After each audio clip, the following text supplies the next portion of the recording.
Sino sa inyo ang madalas ireklamo ng girlfriend o boyfriend dahil nakadikit ang inyong mga mata kaka-attack sa mga video games?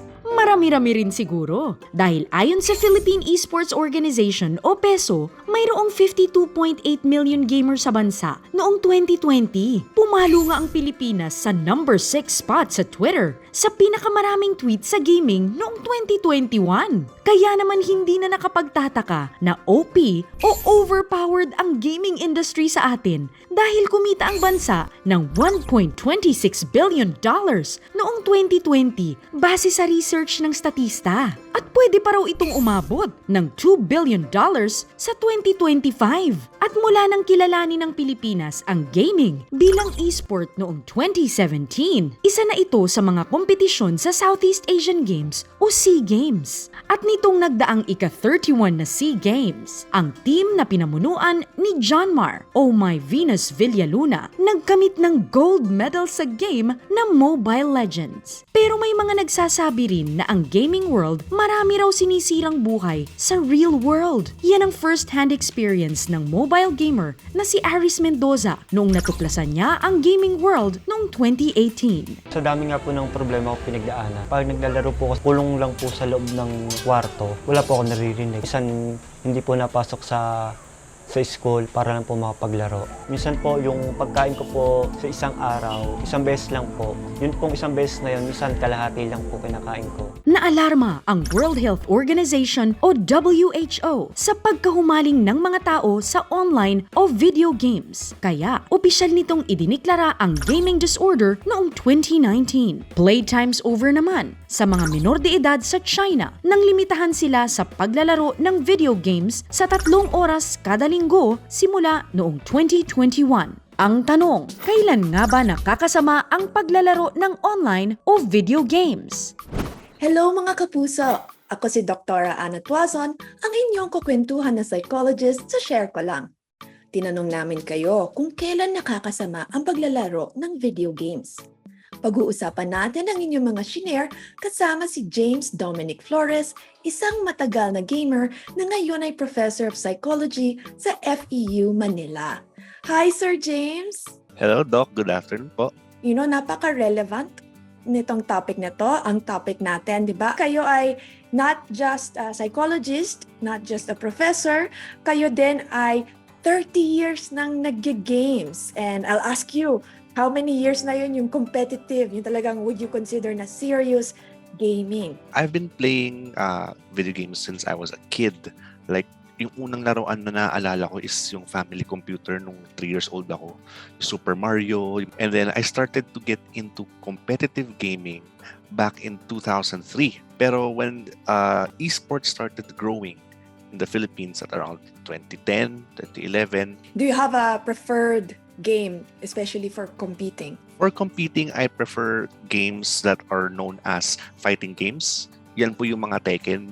Yun yung pinakasikat na fighting games sa Kaya Pilipinas. sa arcade. Paano ka nagsimula ng ganun kaaga? Actually, when I was young kasi, my father and my cousins were also playing them. So, it stuck with me then. Tapos, as I grew older, as I progressed through elementary, high school, yung father ko was still an active gamer. Basically, paglaki ko, nandun talaga siya. It was it was a part of my life. May benefits din. No, may benefits of gaming, and then of course there are the red flags, so to speak. No, when do we cross the line? Tinanong namin ng mga kapuso kung anong mga thoughts nila. Yung mga sagot nila medyo hindi masyadong seryoso. So for example, so sobra na ang paglalaro ng online or video games kapag binabato ka na ng nanay mo. Kapag lumabas na lahat ng ugat sa leeg ng asawa o mama mo, tapos hayop na ang tawag sa'yo. Kapag nangingisay ka na, kapag bumubula na ang bibig, kapag pinaglalamayan na, kapag sinusundo ka na ng hanger ng nanay mo, hanger na ang sumusundo sa'yo, kapag nagkaka-stars na ang paningin. Merong isa din nagsabi na ang addiction dito ay kapag may sakit na, kapupuyat at nakakalimutan na ang mga mahahalagang obligasyon sa buhay, sa bahay, sa eskwela, sa trabaho. Dapat ang games, libangan lang. At yung isa, talagang pag nawala na yung mahal mo sa buhay, iniwanan ka na. So, yon problema. Paano natin mababalanse? Diba? Ang pagtingin sa games na responsable, no? Na healthy pa rin.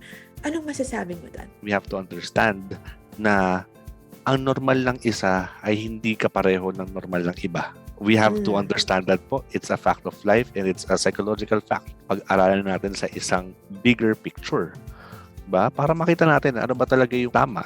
Definitely, kung naglalaro ka too much to the point na iniwang ka na, definitely there's a problem in the relational aspect. Diba? You have put too much time on your games, pero you have put less effort and attention to a facet of your life. Imagine mo kung nag-boyfriend ka ng basketball player, 'di ba? Basketball o ako, 'di ba? Parang iisipin ng mga tao ang toxic naman ng gano'n. Talagang babalik tayo sa tanong na meron ba talagang incapacity in life na nagagawa ng gaming or whatever it is?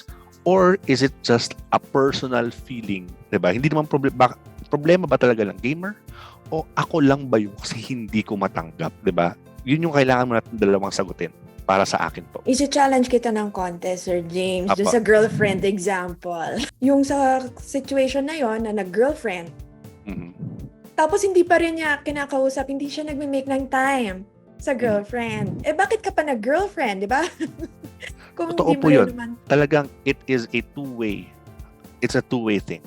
Tama naman kayo, Doc. I agree with you. So, maganda lang present natin yung both sides of the issue. Tinanong namin actually ang aming mga kapuso kung bakit sila nahuhumaling sa online games. Yung isa naman, ang sabi niya, ako naging bonding namin ng kabarkada ko nung high school at college. So may stimulation, tapos pwede ring bonding. No? Lalo na ngayon, kasi ngayon online. No? Online na ang games. Anong masasabi mo tungkol sa social na aspeto ng gaming? Okay, if we're going to dive deep into the social aspect, we look at two things. One, can I play it with other people? And two, if I cannot play it with other people, are there people who play the same game as me and share the same love for the game as me? Okay, so ang sikat po sa atin yung can I play it with other people? That's why we have our cell phone mobile games, diba? With the barkada. There is definitely a social aspect into it. And sometimes our parents or people who do not understand video games believe na nagre-retreat lang sila kung nasa video game sila, nasa isang kahon na lang sila. Right? Na they're disconnected from the world. Pero I would like to present an idea na what if it's the parent that doesn't understand the difference between the game and the real world. Kasi yung bata or yung teenager, alam naman nila we're in a game. Alam naman nila na hindi totoo yan. It's a story. Parents are worried. I think that's a Yes. fact. Let me ask you, did they worry about you playing video games? Ang worried sa paglalaro ko ng video games mostly was my mom. I grew up kasi on a separated family. So, I lived with my mom. And the weekends, I would go to my dad's or to my grandmother's. So, sa dad's side ko ng lola. Until I moved out and lumipat ako in college to my dad's, right, sa lola ko, where I was playing every day, pero the results were still the same sa academe ko. So, parang dun napatunayan ko na, hindi naman yun yung problema. At least, for me. So, we have to look at the budgeting of time, not just in terms of how much are you playing, pero the way I look at it is how much is it affecting you to function in your everyday life. Diba? Kung naglalaro kang madalas or for a long time sa isang araw, pero yung mga responsibilidad mo sa bahay, ginagawa mo naman. Kung kailangan mo matulog ng maaga dahil may klase ka bukas, nagagawa mo naman. Hindi ka naman nalilate. Diba? And so on and so forth, then time enjoyed definitely is not time wasted. The question is, naaantala ba ang kabutihan ng buhay mo? Like, is it making you sick? Is it making you neglect your relationships with other people? Does it turn you, ayun nga, like you said, sometimes, does it turn you violent? Yeah, napaka-importante talaga yung point na yan, Sir James. Kasi, di ba, noong 2018, the World Health Organization, WHO, released the ICD-11 or International Classification of Diseases. Ito yung ano, ito yung parang Bible ng medical world, 'di ba? Kung ano ang disease, ano ang disorder, etc. Para sa mga psychiatrist at psychologist, pinag-aaralan pa lang itong bagong konsepto na gaming as a disorder, no? Pero dahil linabas na ng WHO itong disorder na ito, I think na parang na-confirm, no? Na-confirm ang takot, ang worry ng mga parents, ng mga schools, ng mga teachers na baka gaming inherently is a problem. Actually, ang criteria ng ICD, hindi mo na ba ma-control ang paglaro mo? There's potentially a problem. Kasi sino ba talaga makakapagsabi na kontrolado natin? Is it the person themselves? Or is it someone else like the parent? Siyempre tayo lang magsasabi. Sa akin po, I look at it from a long-term perspective. I look at it in a span of like 2 weeks, 1 month. Am I doing my priorities correctly? Diba? Am I connecting with other people? Naiintindihan ba nila kung ano yung ginagawa ko, yung side ko na normal ko ito? Because I've used video games not only as an outlet to compete, but as an outlet to relax. Kami naman sa clinical practice, tinitingnan namin kung pattern ba siya. Actually, kailangan over 12 months. Ito yung usually, kasi pag tinatanong ng parents, may gaming disorder ba ang anak ko? Diba? Sabi ko, okay, gano'ng katagal? Okay, 12 months po bago natin pwedeng lagyan ng label. Doc, actually, example na ginagamit ko for students, for parents, or even my family, when they ask about it, pinag-i-imagine ko sila. Okay? Sabihin ko, tita, bakit nyo naisip na may problema? At sabihin nila, kasi gabi-gabi naglalaro, gabi-gabi nagpupuyat, ganyan. Late nagigising, di na kumakain, naglalaro lang, ganyan. Sabihin ko, okay po. Paano po kung yung oras na yan lahat, ginugol niya sa pag-aaral, reading books, and then they would say na, di maganda, tatalino sila. Talaga, kahit na mapuyat, kahit na hindi na kumakain, nagbabasa lang. Ayaw kayong kausapin, ayaw makisama sa family, nagbabasa lang, okay pa rin yun. So, yun po yung example na pinapresent ko. Nasasabi natin may stigma. Diba? The reason why parents are worried is because iniisip po nila, masama na agad ito. But like dependence, diba? Or addiction, whichever term you want to call it, it's not particularly about the tool, the gaming, the studying, or whatever. It's about your lack of control and how it incapacitates your life. If you're able to control it, and if you can show that there is no way na or hindi siya talagang nakakahamak sa quality of life mo, then wala po tayong problema doon. Actually, may isa tayong kapuso nag-comment din parang okay lang daw ang hobby, okay lang ang gaming pag kayang pagkakitaan. Pag hindi na siya kayang pagkakitaan, parang masama na. Pero may ganong stereotype or notion. Yung professor in me would like to say sige po, huwag na rin po tayo mag-basketball kung di naman natin pagkakakitaan. Pero, di ba, parang napaka-piloso pong sagot. Pero the idea behind it is the same. Di ba? People do games, play games for different reasons. To feel the excitement of winning, to feel the passion, di ba? To appreciate the art. Gamer ako, pero okay naman relationship ko. Gamer ako, pero pwede pa rin ako mag-serve sa church, di ba? Ganyan, and so on and so forth. We need to understand that gaming is a personal experience first before it is a social experience.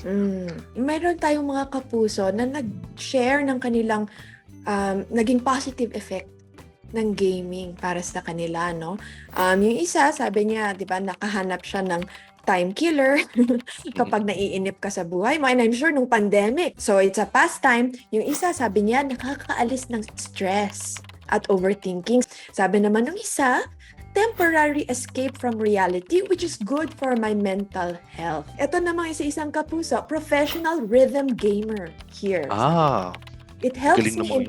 It helps me improve my hands flexibility and ability to read multiple key patterns at an unimaginable speed. Agree po ako sa mga kapuso natin na nag-send ng mga opinions sila, not just because gamer ako. Ako, I can play guitar, piano, bass. So parang definitely yung paano ko gagalaw yung fingers ko is was also practiced through music and through gaming. Meron din naman mga shinare na parang medyo negative, not so good effects, no, ang ating mga kapuso. Tapos sabi niya, sa iba nagdudulot ng depresyon at sakit ng ulo. Marami siyang shinare. Sabi rin niya, nakakapagmura at natututong maging matigas ang ulo. What can you say about yung language, 'di ba? Parang Apo. minsan nga ba nagkakaroon tuloy ng parang drift, parang manners drift kumbaga, Apo. meaning mas nagiging bastos na, nawawalan ng manners, nasasanay mangbully, nasasanay manglait, 'di ba? Hindi pa niya kilala yung tao, nanlalait na. Oo. What do you think about that? I agree, these are problems. However, if we are going to blame it on the video game, ang sagot ko lang po dyan is, nasubukan niyo na po bang mag-basketball sa kanto? Kasi ganoon din po minsan, may mga taong mayayabang, nambubuli, may mga taong nagmumura pag hindi magaling yung kakampi nila, 'di ba? Which is no different from a video game. The reason why meron tayong manners drift na tinatawag niya po sa video games is because the one thing that they have na wala si basketball is anonymity. Internet. You can act differently. And that is a personal problem, not a problem of the game. Because the games have built-in ways to reduce that. Pwede mong i-report. Pwede mong i-mute yung chat ng iba para di mo makita.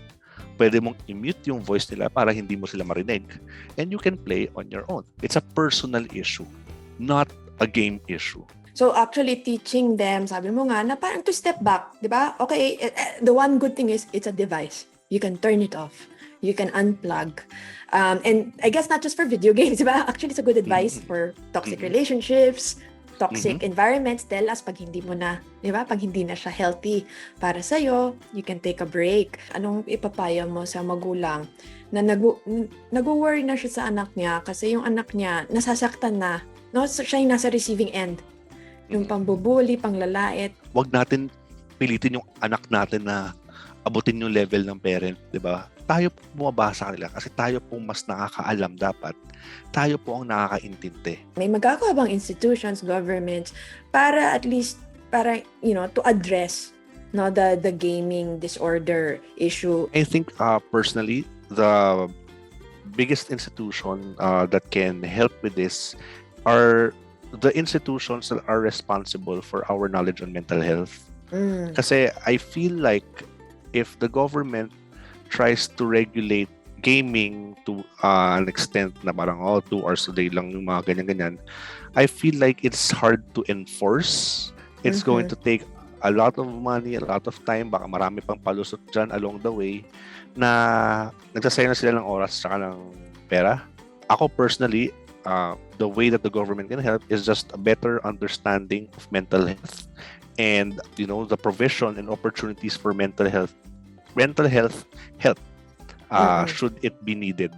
So parang kumbaga kasi gaming disorder is a WHO label, so it should be a health problem. It shouldn't be a regulation problem. Yes. Like alcohol, tobacco, like gambling. So we need to understand it, and we need to understand the people that work with it in order for us to better support, encourage, and in times of need, help them pag kailangan.